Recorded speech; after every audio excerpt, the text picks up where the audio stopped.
Herein is contained the history of the Clan McCullen, which has changed the course of mankind for countless generations, and will forge the fate of the world for generations to come.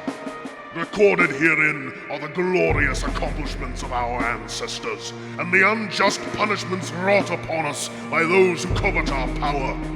You who are reading this have a solemn duty to swear upon the blood of your ancestors to take up the mantle of destiny with pride, honor, and responsibility. The name McCullen shall live forever and be written across eternity by my sons, and their sons' sons! Ladies and gentlemen, this is internet personality Vangelus, here with a review of a San Diego Comic-Con exclusive. This is the Destro 2-pack, and it's pretty slick and wicked. The box is imposing and big and heavy, and then when you take that box away, you get another box, which is slightly less imposing, but just as heavy and full of magnet clasps. This is an interesting box design because it's basically done up like a big hardcover book. It's got some nice heft to it, and you can pop it open, and in this cover you get a whole bunch of old-timey stuff and the history of the James McCullen family line, and on this side you get all kinds of, basically commercials for other G.I. Joe vehicles. But, you know, they look pretty cool, and then when you open the middle, you get two toys. What's really cool is that everything in there was held together with magnet clasps, so I really like that aspect of it. Now what you have are two shelves in which these toys are kept. James McCullen IX and James McCullen XXIV. They look pretty cool, and popping the shelves out is child's play. You just push the little thing here and boom! You've got one, and you've got the other. Now, they come held in place with these elastic things, and sadly, I pulled one of them out to take a look at the back of the card, and if you want to ever put these guys back together, I have no idea how you'll get more than two of those elastic things back on, so, it's a shame. Now, cutting the card open is sadly not the nice process that the other Movie Joe toys have, because there is a definite lack of nice big cardboard things, so in order to get this off, we're gonna have to go manual style. You may ask, why, Vangelus, are you taking all this time to mess around with the bubble and whatnot? Well, darn it, it's a convention exclusive. I'm just weird that way. Anyway, let's move along to a shot where it's not me slicing plastic. James McCullen IX is garbed in some pretty old-timey style armor. It does hinder a lot of his posability, but at the same time, it feels proper given the nature of said armor. Big, clunky, and brown with a tartan skirt. I do like his weaponry. I was a lot more impressed with it than I expected to be, especially the sword.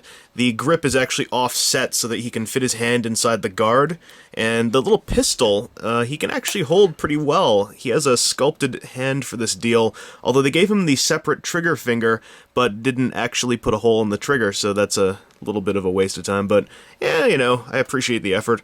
The head sculpt, I'm not sure if it's a good likeness to the actor. I should mention at the time of this recording I've not actually seen the movie, so I'm sure that he's either extremely happy or sad with how this turned out. One interesting thing is that on the waist, you can get the waist joint going because of a cut in the armor, which I didn't think was going to be there. I thought this was all one solid piece. Similarly with the arms, this bends pretty well around his biceps, so you can still get some very decent poses out of him. Only single-jointed knees, but hey, it's pretty close, although I could have used some kind of thigh swivel here. He also comes with the iron mask, which slips on quite well, and to my surprise, when positioned correctly, he can actually see out of it. I'm not used to these kind of things lining up with eyes very well. Zoomed in, you can see that he can see you. So I'm kind of impressed with that. It's a little tiny detail, and it's not something to really get excited about, but it's another expectation of mine that I wasn't expecting to see get fulfilled. His final accessory is this flag on a stick. To put this in place, you actually remove this plank and then run the rivets through the flag, then clip them all into place. That was actually a relief to me, because when I first looked at this I thought, am I going to have to glue this flag in, or is it a sticker? Because I prefer to be able to put this guy back in the box. He also can hold this thing. I'm not sure why he'd want to, other than to go like, hey, Clan McCullen in the hizzy! but I congratulate him on the ability to do so. And overall, this part of the set, which to me was the least attractive part, ended up a lot better than I expected. Don't buy it just for this, but feel secure that this guy is not utterly forgettable. However, what we all really want out of this box, in most cases, would be the fairly stunning James McCullen XXIV figure. This guy is armed with a lot of weaponry. This is what I like to call his casual business times look with his gray pistol and Mars suitcase. Only little problem I have is that I find that neither hand is really all that great at holding the suitcase because they're open pretty wide, but to balance it in there is no real problem, and the suitcase is openable with another gun inside, so if things go awry, you can have him dual wield. And I do like that suitcase a lot more than the 25th anniversary one because I have a lot of trouble getting that one to stay closed, and this one turned out pretty well. So this is when, you know, things get a little hot, and McCullen has to open a can of dual wield, and then if you find this a little bit too bland, you can always toss this, you know, this civilian black gun, and give him a chromed Super McCullen pistol, so now he can do things in style. And then if this still isn't enough, you can always say, "Pah, pistols, what is this, Boondock Saints?" and give him a pair of these things. These look a lot like the actual movie Destro toy gun, the two-parter fused together with a clip added to the top, and I do like that you get a pair of these because it adds to a nice, ludicrous nature of giant chromed laser guns by giving him a pair of them. And this turned out, I think, pretty well. His posability in this business suit is surprisingly unhindered. I was not expecting this. I thought he was going to kind of be a stand still and just look at him on the shelf kind of deal, but he maintains his full posability, though he only has, again, single-jointed knees, although these do have a pseudo-thigh swivel, which helps a lot. What I really like is this jacket, which I was expecting to be, you know, sculpted on, or maybe this outer part to be rubber. It's actually sort of multi-layered rubber with even this tie as a separate piece, and I think that really helps the effectiveness of the sculpt. It also means you can have him run with, you know, his jacket in the wind because he's in some trouble. And unfortunately, though, you can't really remove the jacket effectively. You can take it off, but since his sleeves are painted to look like pinstripes, it just ends up looking a little bit strange. The big attraction that a lot of people have to this guy, though, is his head sculpt, that being his Christopher Eccleston head sculpt, and I think it turned out really well, especially given how, for instance, Sienna Miller's head sculpts ended up. This head sculpt really surprised me. I mean, if you watch it with the light playing off of it, this is an incredibly good job, especially considering this is a 3/4 inch to 4 inch tall figure. The only thing I find odd are the ears, but I think that's more a fact of Eccleston than this actual toy. And the combination of this sculpt and the paint apps really makes his visage turn out just marvelously. I can definitely say that if you wanted to get a hold of a couple of these to customize into Doctor Who, you'd have a great head to base things off of. However, his final accessory can replace that head. It's a small chromed Destro mask. This is basically the head off of the mainline Destro that's out right now, and swapping it was a tremendous pain at first. The socket on this was far too small, and I basically ground it against ball joints until plastic shaved off and it fit on.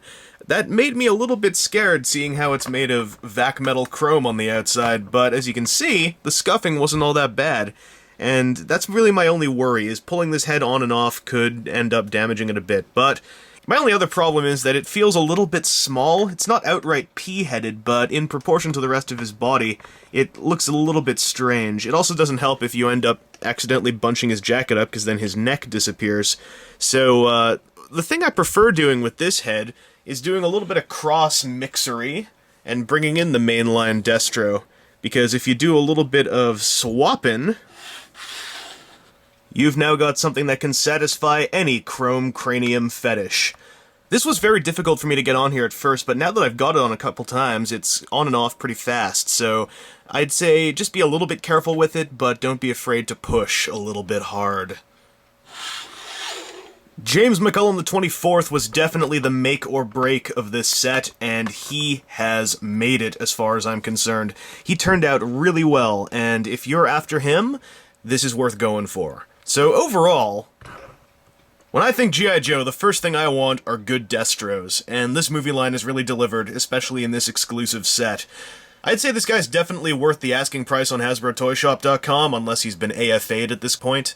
So if you can, get a hold of him. If he's marked up, then try not to pay over 40 or 50, because that's really a stretch. I paid about 27 for these guys, and I feel I got my money's worth, but if I paid a lot more than that, I'd start to be a lot harsher on them. For around 30 bucks, though, it's a great 2-pack with a lot of excellent detail and extra accessories for your Destro fanaticism. Anyway, this has been Internet Personality Vangelus. I hope you've enjoyed this review, or at least I hope it's been helpful in some way. Until next time, make mine Mars Industries.